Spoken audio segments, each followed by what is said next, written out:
സമാധി യുവമാര് പറഞ്ഞെന്താണെന്ന് വെച്ചാൽ അയാള് ചാവാൻ പോണതിന് മുമ്പേ പൂജ ചെയ്ത് പിന്നെ അവിടെ ചെന്ന് ഇരുത്തി കുളിപ്പിച്ച് അവിടെ കൊണ്ടിരുത്തിയെന്ന് അയാൾ ഇതൊന്നും സത്യമുള്ള കാര്യമില്ല. അയാൾ കിടപ്പാണ്. അയാൾ വെളിയിൽ സൂര്യോദയം കാണാൻ അയാളെ കൊണ്ട് പറ്റുന്നത്. അങ്ങനെ കിടന്ന ആളാണ്. യുവമാര് പറയുന്നത് പത്മാസനത്തിൽ ഇരുന്നിട്ട് എന്നെ അനുഗ്രഹിച്ച് ഇത് കൊന്നുകൊണ്ട് വെച്ചതാണോ ജീവനോട് വെച്ചതെന്ന് നമുക്കൊരു സംശയമാണ്. ഒരു ചാവാൻ പോണ ഒരാളെ ഷുഗറിന്റെ ബിപിന്റെ ഗുളിക കഴിച്ചിട്ടാണ് ചാവണത്. ചാവാതിരിക്കല നമ്മൾ ഗുളിക കഴിക്കുന്നത്. അപ്പൊ ഇയാൾ അവിടെ ചെന്ന് കുഴിക്കാതിരിക്കാൻ വേണ്ടി ഈ ഗുളിക കഴിച്ചോണ്ടാണോ പോകാൻ? നിങ്ങളൊന്ന് ആലോചിച്ച് നോക്കി.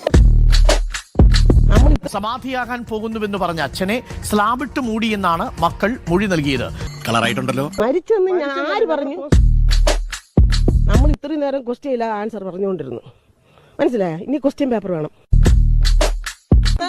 നിങ്ങൾ ക്വസ്റ്റ്യൻ ഞാൻ ആൻസർ പറയാം. നിങ്ങൾ ക്വസ്റ്റ്യൻ ഞാൻ ആൻസർ പറയാം. മൃതദേഹം എടുത്ത് പോസ്റ്റ്മോർട്ടം സമാധി അതിന്റെ പവർ പോകില്ലേ?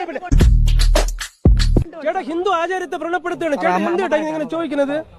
കഞ്ചാവ് നീ ഓടിപ്പോയി 2 ചാക്ക് നെല്ലിക്ക വാങ്ങിക്കൊണ്ടുവാ. തളം വെച്ച അല്പം ആശ്വാസം കിട്ടും. ആര് വന്നാലും അത് ഞങ്ങൾ തടയും.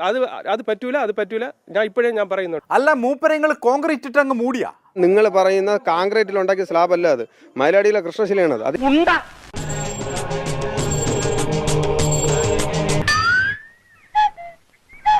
തൂക്കിയല്ലോ നാഥ. അല്ല ഇത് എപ്പോഴാ കോൺക്രീറ്റ് ഒക്കെ ഇട്ട്? 3:30 ബ്രാഹ്മ മുഹൂർത്തമാകുമ്പോൾ നപുംസകശില പാകുന്ന ചടങ്ങുണ്ട്.